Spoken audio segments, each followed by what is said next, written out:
Let's get started. Thank you. This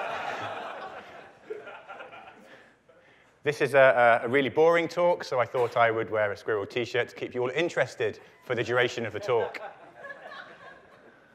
That's not true. This is a very exciting talk because I have not one, not two, but 3 live demos for you today. I know what you're thinking. I know what you're thinking. You're thinking, that's crazy. How could he possibly do 3 live demos?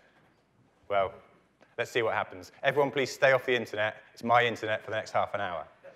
So, Deca.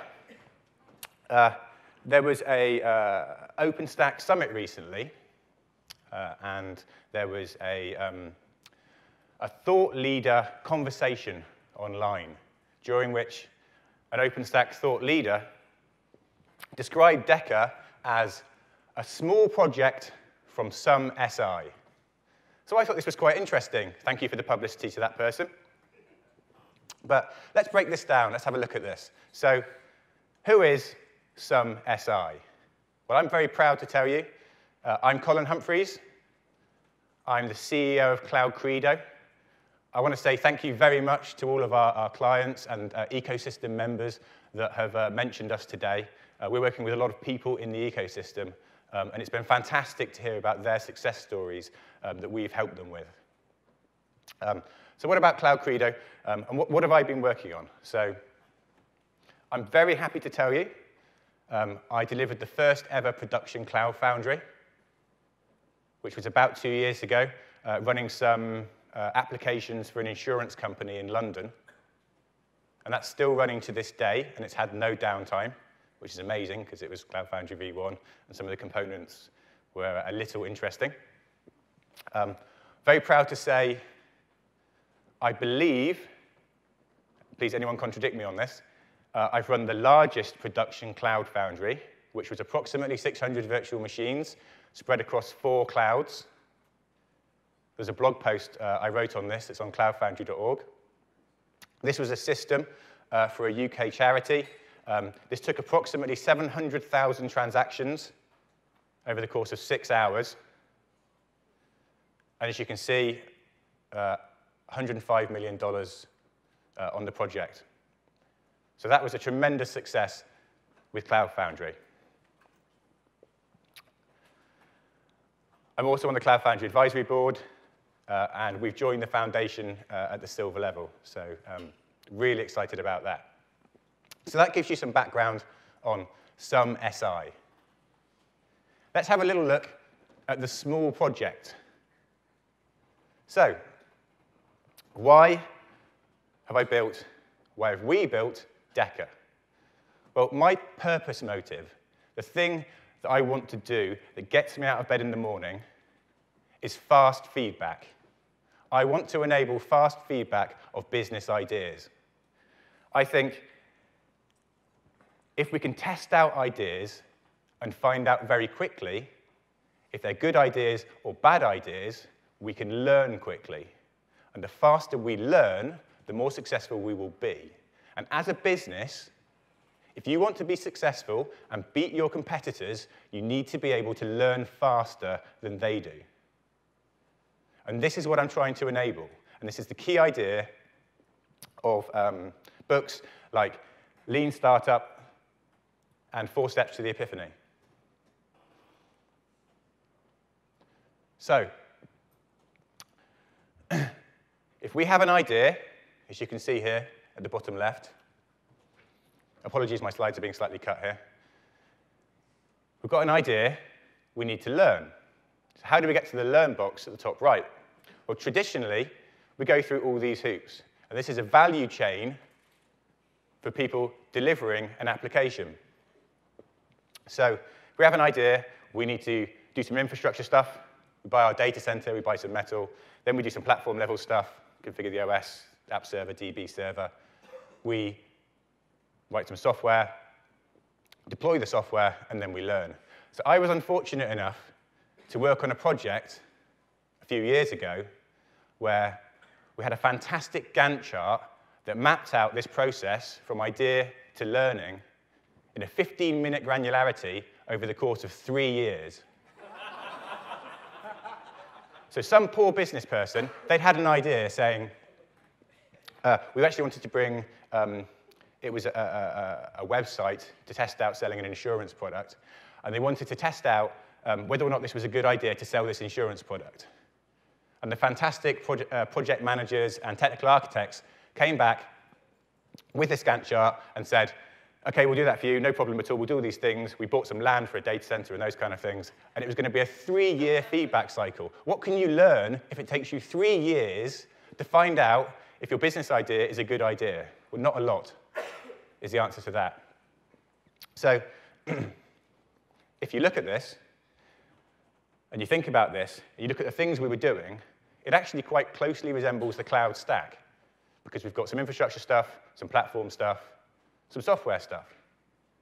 So again, apologies, but you can see this is the standard, the cloud stack. So we've got software as a service, platform as a service, infrastructure as a service. And quite often, businesses will go to AWS, fire up some infrastructure. They'll then use that infrastructure to provide a platform. They'll then deploy their applications to that platform, and then end up with some software that users can consume. And this can take a long time. So I want to change this. I want to say, if you're going to build something, if you're going to build a service and make it come to life, what you should do is break that service down into small components, and you should deliver them at a high level as possible in the stack. So if software exists that can meet your users' needs, then use it. So something like mapping being an example. Use Google Maps. Don't reinvent your mapping service. So I'm going to be, I believe, the only person at this summit to say, do not use Cloud Foundry. If software as a service exists to meet your needs, it's going to be faster than writing an app and putting it into Cloud Foundry. So if you can avoid doing that and get faster feedback using software as a service, then use software as a service. If you need to innovate and you need to create something new, then OK.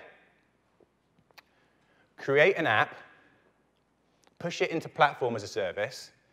This will then run the app. This creates software as a service, and your users can then consume that. But don't go down to infrastructure. Don't go down to AWS. Don't go down to data center and those kind of things, because you're wasting your time. You're delaying your feedback.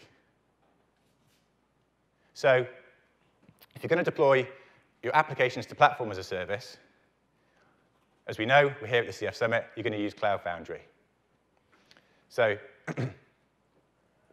I'm going to be the only person here doing a very straightforward demo of CF, just to illustrate the concepts. If you haven't used CF, what are you doing here? But let's give this a quick go. So I'm connected to a Cloud Foundry here. You can see I've got a space called Deca in the system domain. You can see the domain there is an elastic IP from Amazon. So in this directory, I have a very straightforward Ruby application. If I cat that, you can see this is a fantastic Ruby application doing some CloudCredo marketing. So if I CF push CF test, it's going to take my application. It's going to think about connecting to AWS. I'm just going to ask me some questions first. Accept the defaults.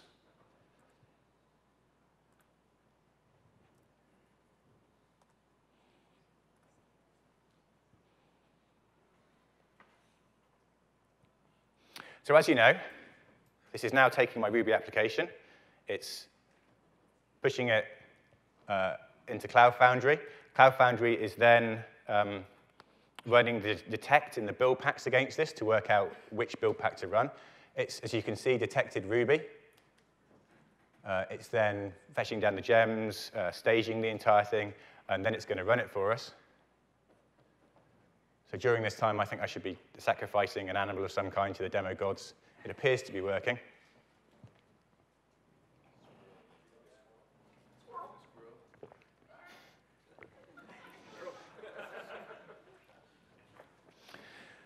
on, come on, come on.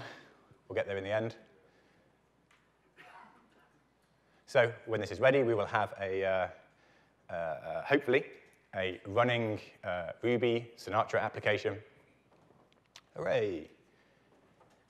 So then we can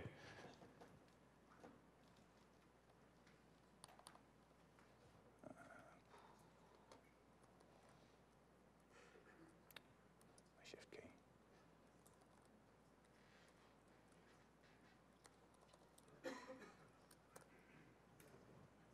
Hooray! So Cloud Foundry, isn't it amazing? And I think, whilst that's very, very straightforward, and you may have seen that before, that's a fantastic user journey. I just pushed my app, and I've got something running. What happens when I can't just push my app into Cloud Foundry? What happens next? So traditionally, I take some VMs, I fire up those VMs, I wire them together with storage and networking, and I sort out DNS, and I do load balancing. I do a whole ton of work. I then, obviously, with my VMs, I have to use Chef or Puppet to orchestrate them. And I've worked with clients where they've been having the system, and yes, they're using infrastructure as a service. They're using AWS, but they have a 3-month lag to get things out the door because you've got to write Chef and do various things with infrastructure. So we've still got this long feedback delay, and that's the opposite of what I wanted. I wanted things to be done quick.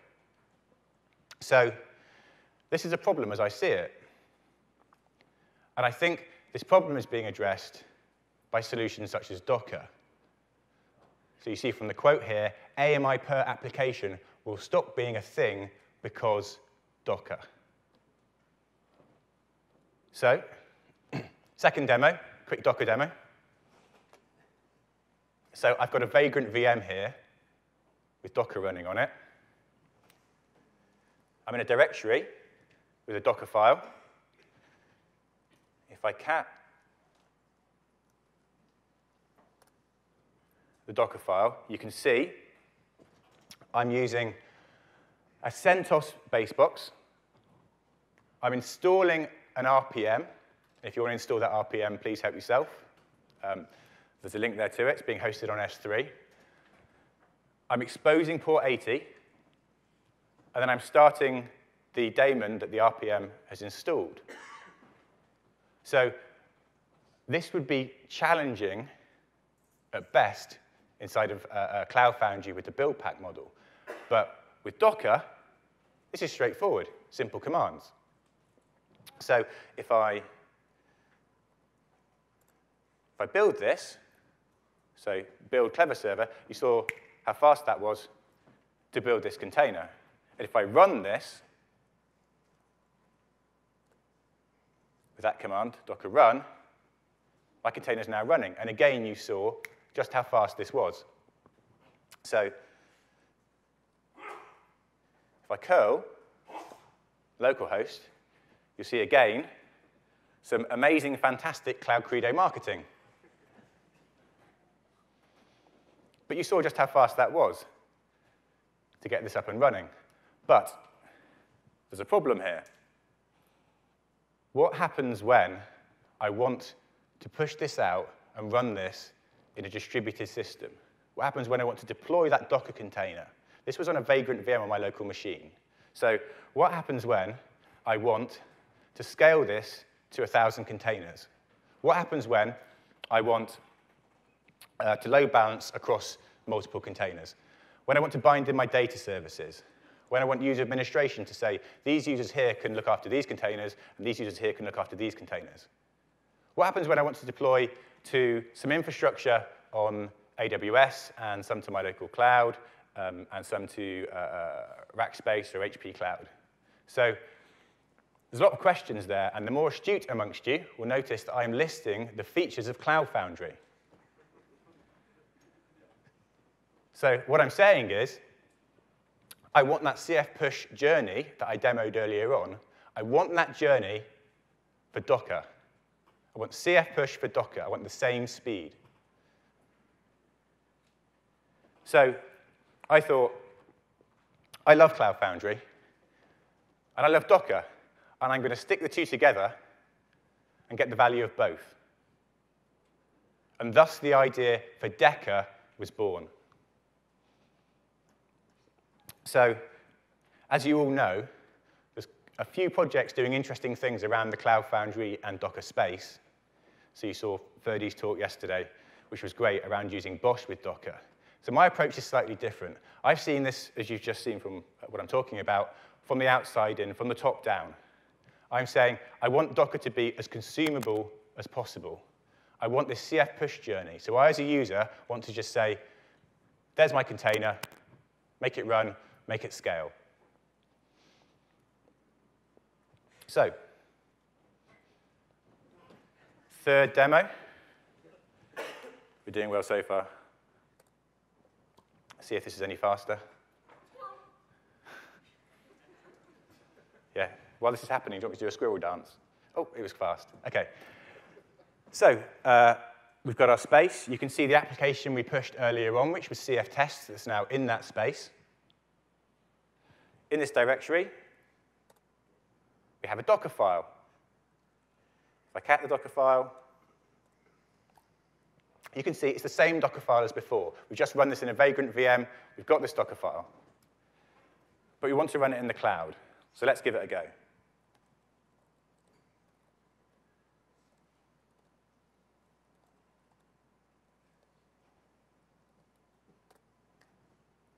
So I'm giving Cloud Foundry a hint, saying we want to use the Deca stack.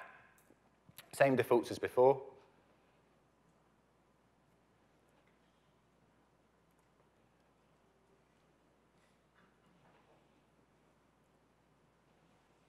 And now we're uploading the Docker file.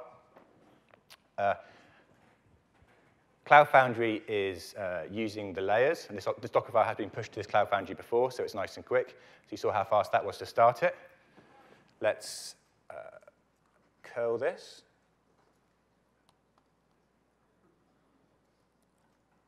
I could type.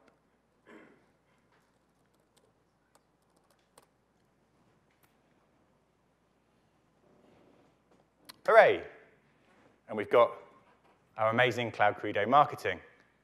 So you've seen how easy that was to just push a container into the cloud. And in case you think it's the same app, we'll now do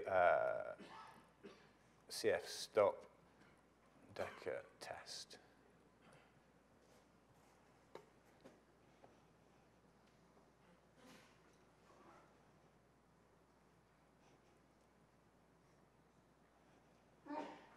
So that stopped the container.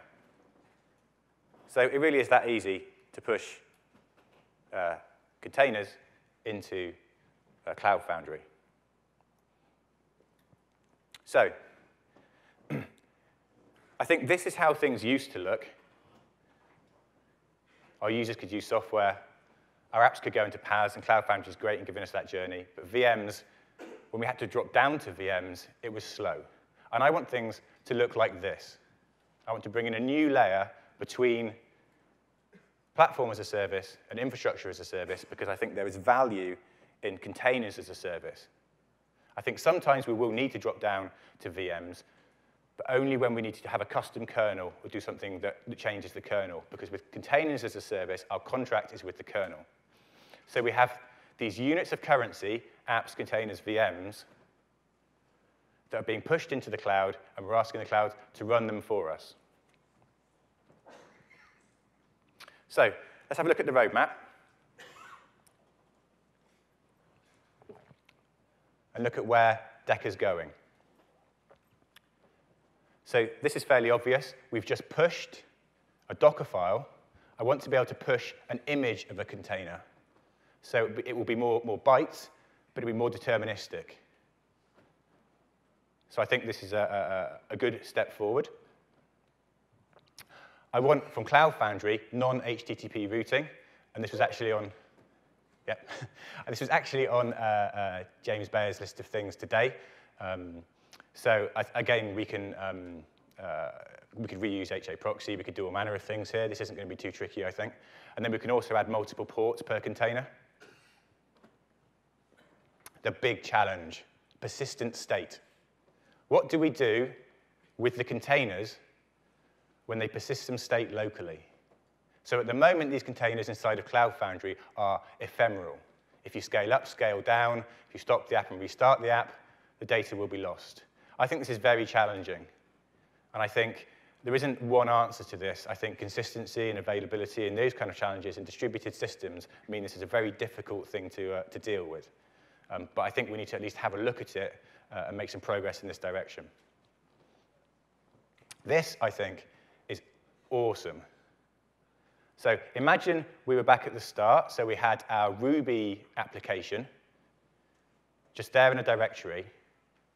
And you want to see some local fast feedback to see how it will run inside of Cloud Foundry.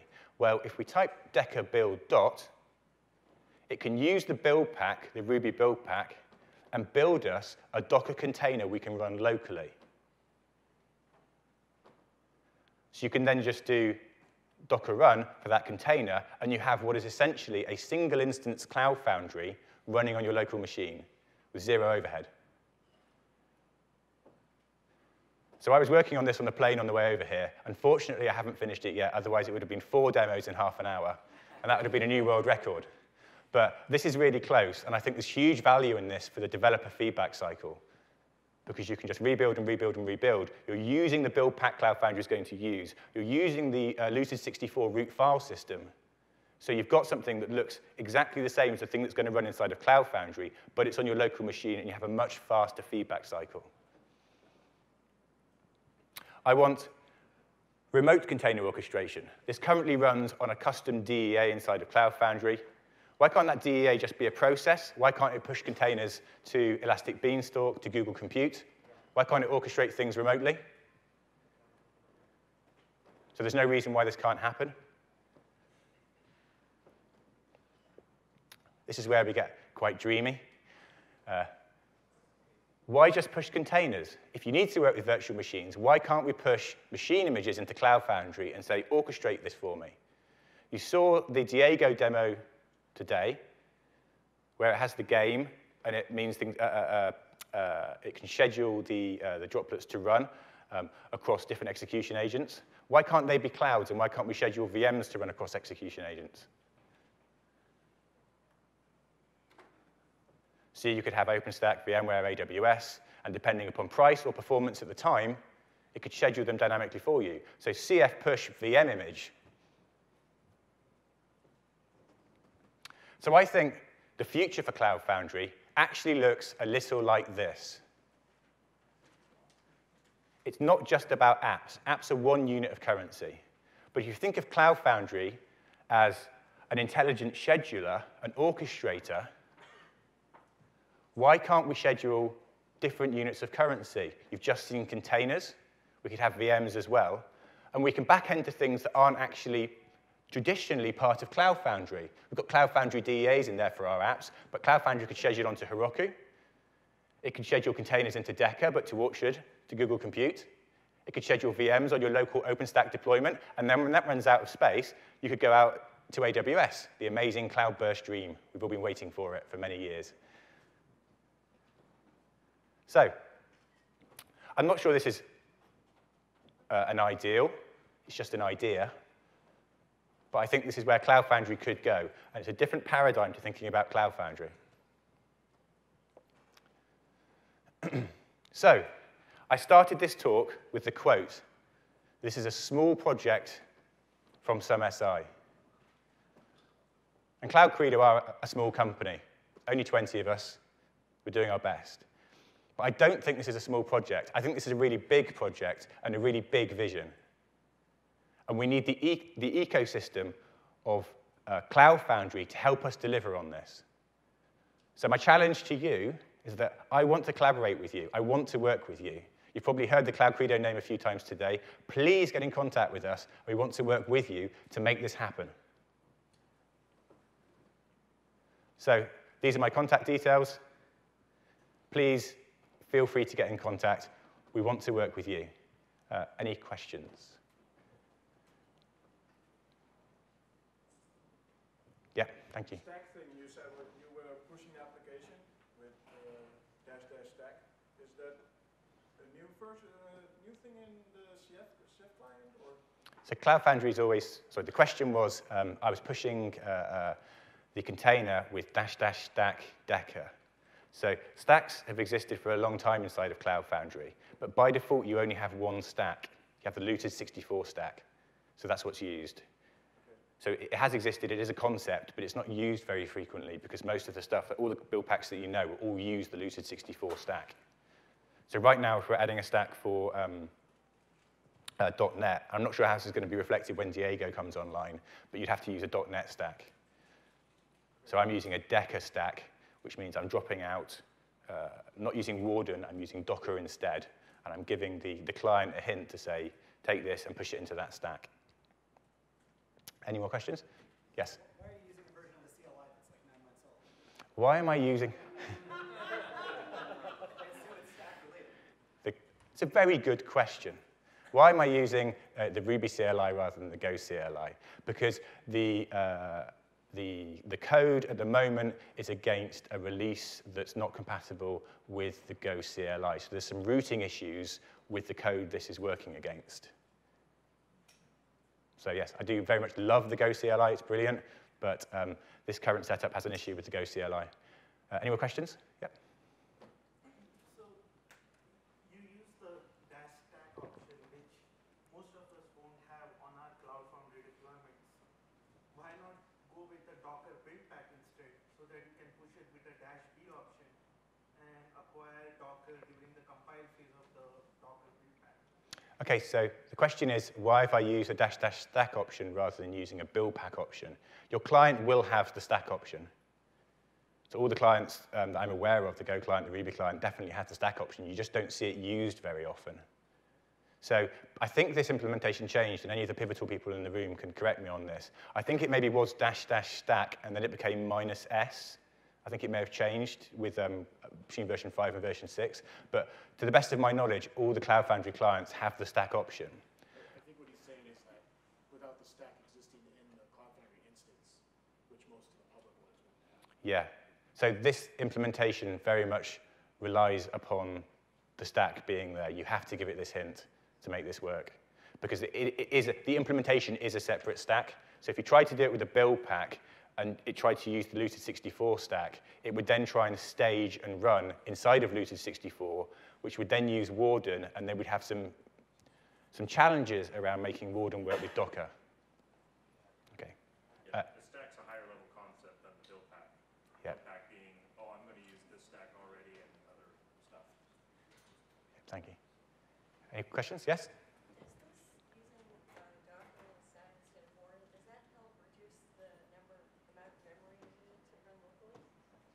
I'm sorry, I couldn't quite hear that. I played the drums for many years, and I've lost my hearing completely. Yes, so, I have read that Docker helps conserve resources because it uses a slimmer type of image. Sure. So if you use this on your local machine, normally if you use Bosch Light, you need 8 gigabytes of RAM, right? So is this a lot less? OK, so the question is, if we used Deca rather than Bosch Light, would we be using far less memory? Is that kind of correct? OK, so that's very, very much my hope. The functionality to run on your local machine is not currently implemented. This was pushing out to AWS. But that Deca build command I showed, where we want to build a container and run it locally, that should mean that it runs in a fraction of the RAM of Bosch Light. So my laptop here, my amazing Linux laptop, whoever said it's bad, my amazing Linux laptop only has 6 gig of RAM, and I can't run a full Bosch Light with Cloud Foundry.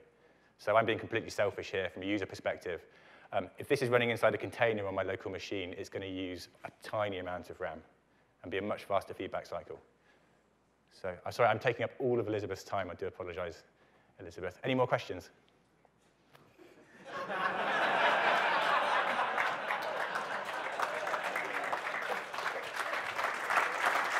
Thank you very much.